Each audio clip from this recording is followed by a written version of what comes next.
Շնորհակալություն, Պարոն Վարդևանյան, գրեք, Քաղաք Երևան,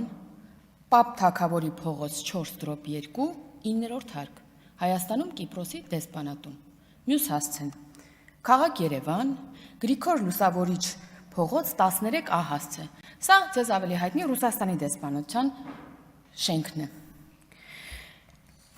Երկրորդ քայլ, միջնորդության ներկայացում Սամվել Կարապետյանի գործը քննող դատարանին, բայց անպայման միջնորդության մեջ պետք է գրվի Սամվել Կարապետյանի դեսպանատուն այցելելու նպատակը։ M130 դիմումի ստորագրում։ Սա է անհրաժեշտ անել քաղաքացիությունից հրաժարվելու համար։ Երբ որ փաստաթղթերը հանձնեք, դիվանագիտական փոստով այն կառաքվի Կիպրոսի ներքին գործերի նախարարություն եւ process-ը կհամարենք սկսված։ Սա պետք էր անել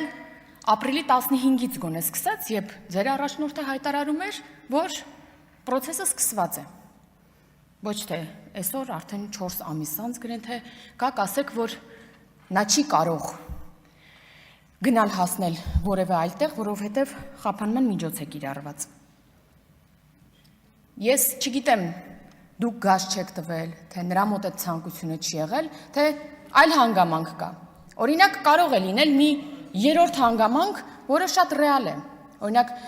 այստեղ դուք մեջբերում եք տարբեր լրատվականների, որոնց պետք է հավատալ նրանց հետաքննություններին, հավատում եմ, ֆրանսիական Le Monde եւ մեր տեղական հետ լրատվականի օրինակ հոդվածներից ես կարդացի, որ Սամվել Կարապետյանը փողերի լվացման կարծեմ գործով է ներգրաված եւ նրա վիլան անգամ Ֆրանսիայում արգելանքի տակ է, եւ սա կարող է լինել ռեալ, հա, պատճառ, որ նա չհրաժարվի քաղաքացիությունից։ Եթե սա է, որտեղ չեն անի, նույն ԵՄ երկրներ են Կիպրոսն ու Ֆրանսիան, այս դեպքում դուք կարող եք ասել, որ սա է պատճառը, ոչ թե նրա կիրառված ուրեմն տունը չլքելու արգելանքը։ Տիկին Գալստյանը իմ մասին խոսեց ադրբեջանցիների եւ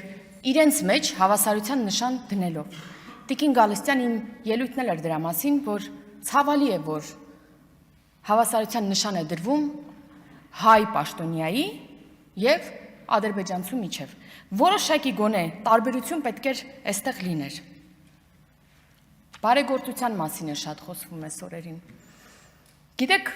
հարգելի գործընկերներ, բարեգործությունը սա նվիրում է։ Այսինքն, այո, դուք ունեք այդ հնարավորությունը բարեգործություն անելու։ Բայց երբ որ ամեն ծախսած դրամի համար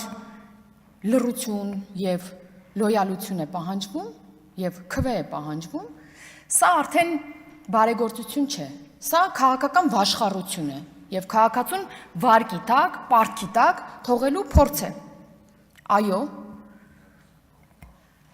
ժողովուրդը հաստատ չունի ձեր կարողությունները, բայց ասել պարոն Վարդևանյան, որ այդ տուրբին գեներատորն է, թող խոսի նա, ով Ղարաբաղի համար արել է Սամվել Կարապետյանի արածի 5%-ը, 5%-ը, սա բարեգործության 5%-ը, սա գիտեք ինչ է, սա ով փող ունի նա կարա խոսա, ով չէ, սա է, կամ մտածում եք, որ ժողովուրդը ավելի քիչ է արել, քան Սամվել Կարապետյանը, հա, պարոն Վարդևանյան, իրոք այդպես եք մտածում։ Ժողովուրդը իր ամենաթանկն է տվել, իր որդիների կյանքն է տվել Ղարաբաղի համար։ Այն դեպքում, երբ ձեր առաջնորդի որդիները եւ ընտանիքի տղամարդիկ չեն էլ ծառայել հայրենիքի համար։ Դրա համար չհամարձակվեք այդ ֆինանսով եւ ձեր միլիոնները ճոճել ժողովրդի գլխին։ Խնդրում եմ դադարեցրեք դա։ Շնորհակալություն։